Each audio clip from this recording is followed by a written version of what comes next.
2, 1. 7 things you probably didn't know you need to know. I'm Jamie East, and this is the Standout. Good morning, it's Saturday the 9th of April. I'm Mike, in for Jamie this week, and in the next 7 minutes or so, we'll look back on a week where Ukraine uncovered evidence of war crimes in Bucha, the US got a new Supreme Court justice, Boris waded into the gender issue while boycotts led to the cancellation of a landmark LGBTQ+ conference, and Channel 4 faces being flogged off to the highest bidder. This is the Standout 7 from the Smart 7, and don't forget to hit the follow button to get daily updates from 7am. The world was shocked this week after evidence emerged of Russian troops massacring civilians in the Ukrainian town of Bucha, with corpses found lying in the streets and reports of torture and rape from eyewitnesses. It escalated quickly, with the UN General Assembly holding a vote on Thursday to suspend Russia from the UN Human Rights Council. Ukrainian ambassador to the UN, Sergei Kyslytsya, made a strong plea to the Assembly to take action and urged them to vote yes.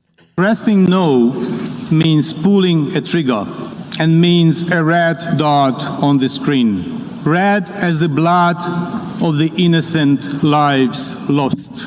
Well, the vote passed, with 93 in favour, 24 against and 58 abstentions.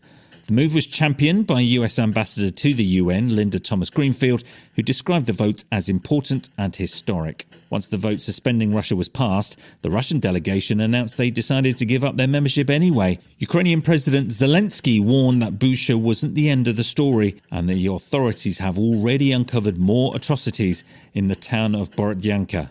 Russia has had nothing to do with the concept of human rights for a long time already. Maybe someday that will change. After Bucha, this is already obvious, and as the work on dismantling the debris in Borodyanka began, it's much worse there. Even more victims of the Russian occupiers. Putin's press spokesman Dmitry Peskov spoke to Sky News and refused to concede the atrocities in Bucha were committed by Russian troops. We insist that the whole situation is a well-staged insinuation, nothing else. He did, however, admit to major Russian losses for the first time. We have significant losses of troops. It's a huge tragedy for us.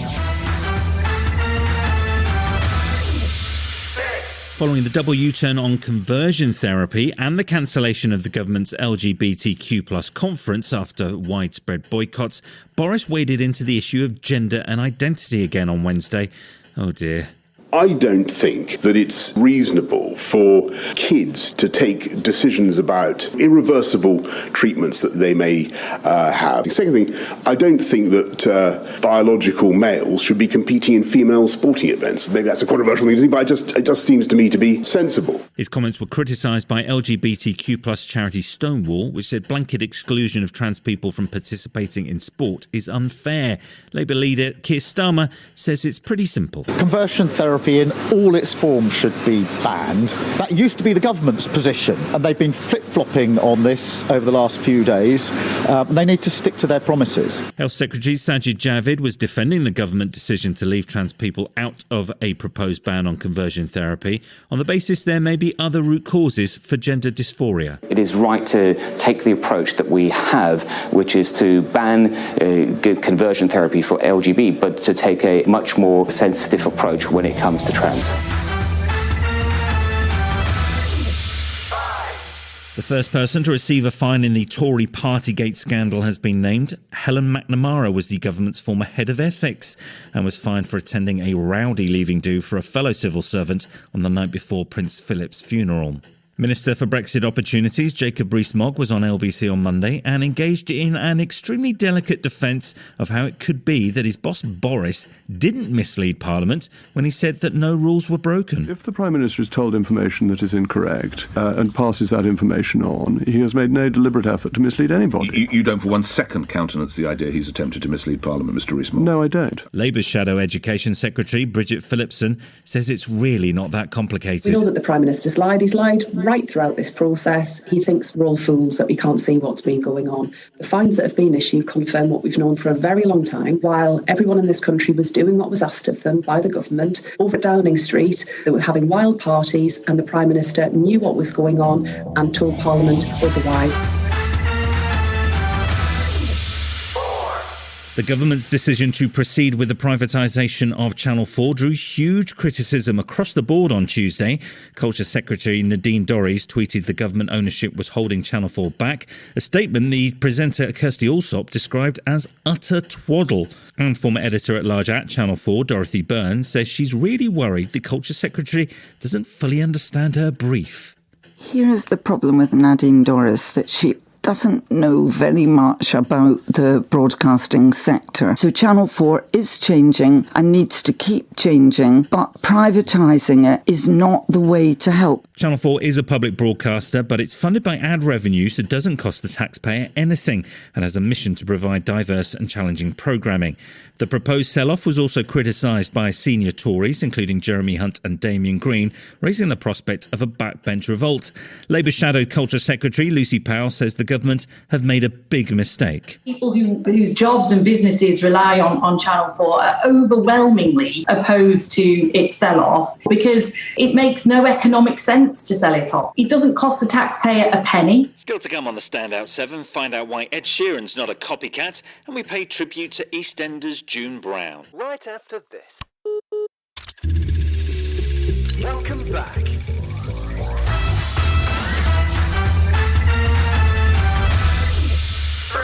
Ed Sheeran's been tangled up in a court battle over his song Shape of You for quite some time now. Two songwriters accused him of copying part of their song Oh Why.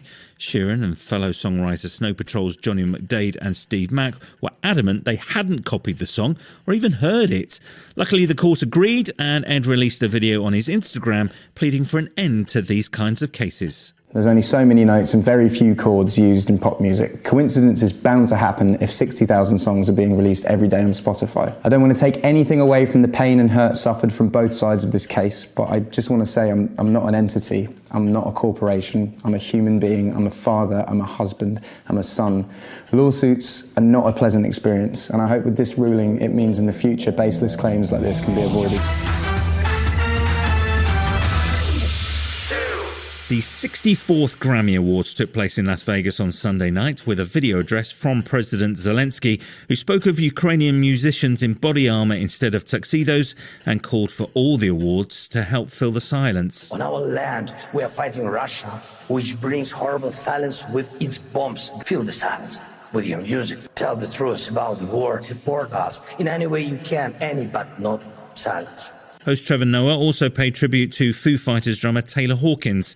The band had been due to perform at the ceremony and picked up 3 awards. They are, of course, not here due to the tragic passing of their legendary drummer, Taylor Hawkins. Our thoughts go out to Taylor's family, the Foo Fighter family, and all of their fans around the globe. The big winners on the night were jazz musician John Baptiste, Bruno Mars' new act, Silk Sonic, and breakthrough artist Olivia Rodrigo, who won 3 Grammys, including Best New Artist and Best Pop Vocal Album. I really want to dedicate this award to my parents. When I was 9 years old, I told my mom I was going to be an Olympic gymnast. She thought I was joking. So the next week when I told her I was going to win a Grammy, even though I'm sure she thought it was just a little kid pipe dream.